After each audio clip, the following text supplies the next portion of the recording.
इस्मुहुमा अकबरु मिन नफ़इहिमा।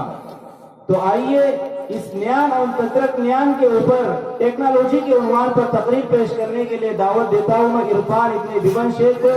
मौसूफ आए और अपनी तकरीर पेश करें मराठी जबान में।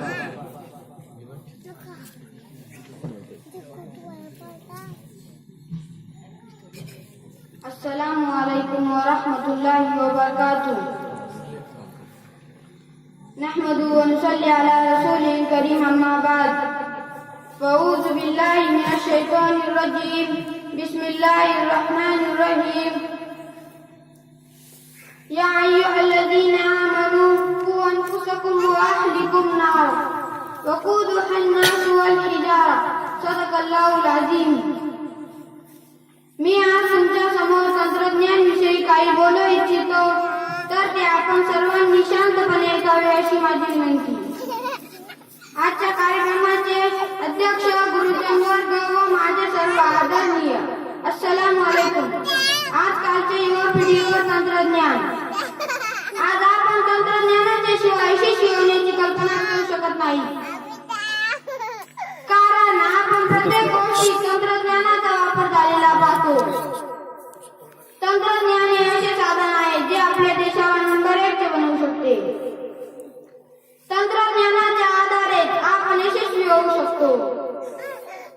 तंत्रज्ञान हे असे साधन आहे जे आपल्या देशाला नंबर 1 बनवू शकते। विज्ञान व तंत्रज्ञानाच्या माध्यमातूनच आपण देशाची प्रगती करू शकतो। मित्रांनो, आज आपण 21व्या शतकात जीवन जगत असतानाही विविध प्रश्नांना सामोरे जावे लागत आहे।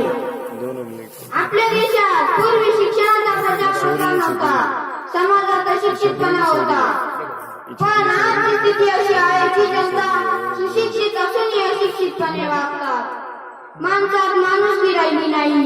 जबाबदार कोण? तंत्रज्ञानाच्या गरजेपेक्षा आजच्या युवा पिढीला अशी बनवले आहे।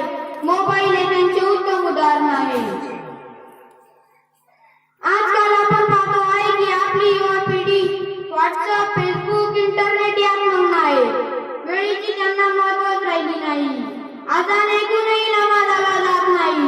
डोळ्याने डोळे तास बसलेले असतात। ही बाब लाजिरवाणी आहे। तंत्रज्ञानाने आपल्याला अनेक सोयीसुविधा दिली, पण आपण त्यांचा योग्य वापर केला पाहिजे ना? सोन्याची चाकू आहे म्हणून पोटात मारायची का? नाही ना। यानंतर तंत्रज्ञानाचा वापर कसा करायचा याचा विचार करावा। वाखिर दावाना अल्हम्दुलिल्लाहि रब्बिल आलमीन।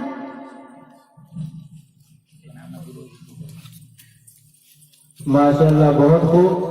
हमारे कबीर पटेल की जानिब से 100 रुपए, हजरत हाफिज शौकत साहब की जानिब से 20 रुपए और एक साहिब खैर के जानिब से कुछ इनाम, और भी बहुत सारे अहबाब।